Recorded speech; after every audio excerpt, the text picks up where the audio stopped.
खरं बघायला गेलं तर सध्याला हे महावितरण कार्यालय नसून पैसे घेणाऱ्या भ्रष्ट अधिकाऱ्यांचं कार्यालय होऊन गेलेलं आहे। या महावितरण कार्यालयामध्ये गेल्या काही दिवसांपासून माझ्या प्रभागातील नागरिक हे त्यांच्या सौर ऊर्जेच्या प्रकल्पासाठी या कार्यालयात येत होते।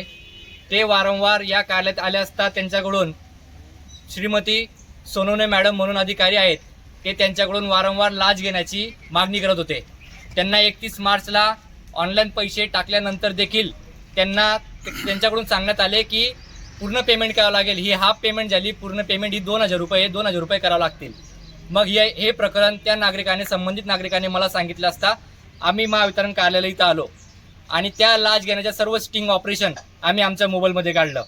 त्या स्टिंग ऑपरेशनमध्ये त्या मॅडम सांगतायत की हे पैशांमध्ये फक्त आमचाच नाही तर मोठ्या साहेबांना देखील पैसे द्यावे लागतात।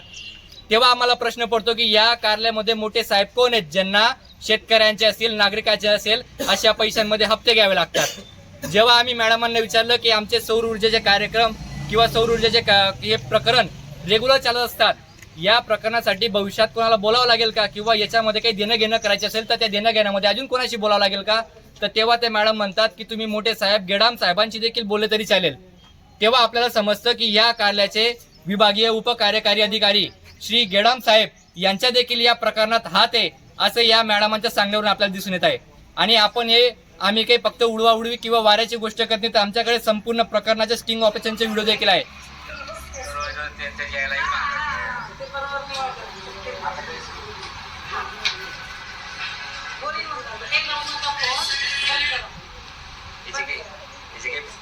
रेग्युलर काम चालू असतं मॅडम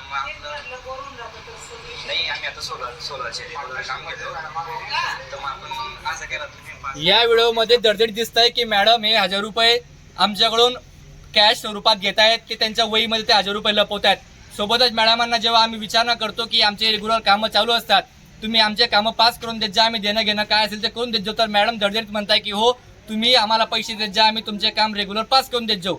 सोबतच आम्ही मॅडमांना सांगितलं की याच्या पुढे जर का आम्हाला मोठ्या प्रकल्पांसाठी काही करायचं असेल तर तुमच्याशी बोललं तरी चालेल का गेडाम साहेबांशी बोलावं लागेल, तर मॅडम म्हणताय माझ्याशी बोललं तरी चालेल, गेडाम साहेबांशीही बोललं तरी चालेल। याच्यावरून एक गोष्ट स्पष्ट झाली आहे की या ठिकाणी फक्त कर्मचारी नाही तर अधिकारींचे देखील सगळ्यांचे हप्ते आहेत। या आपल्या पाहिलं की 45 डिग्री सारख्या तापमानामध्ये आपला गरीब शेतकरी शेतात राबतो, त्याला जर काही सरकारी योजना असेल, सोलर पंप सारख्या योजनेचे जर का त्याला लाभ घ्यायचा असेल तर इथले अधिकारी हे रिलीज ऑर्डर पासून तर त्याच्या शेतामध्ये इन्स्पेक्शन पर्यंत प्रत्येक गोष्टीचे पैसे घेतात। अशा भ्रष्ट अधिकाऱ्यांना आणि अशा भ्रष्ट कर्मचाऱ्यांना त्यांच्या कामावरून निलंबित करण्यात यावं, या मागणीला घेऊन आम्ही जळगाव सर्कल ऑफिसला अधीक्षक अभियंता म्हणजे सुप्रिटेंडंट इंजिनियर यांच्याकडे देखील लेखी तक्रार करणार आहोत आणि अशा भ्रष्ट कर्मचाऱ्यांना या कार्यालयातून बाहेर काढून एक आदर्श प्रस्थापित करावा अशी मागणी करणार आहोत। तर ते होते नगरसेवक रितेश चौधरी।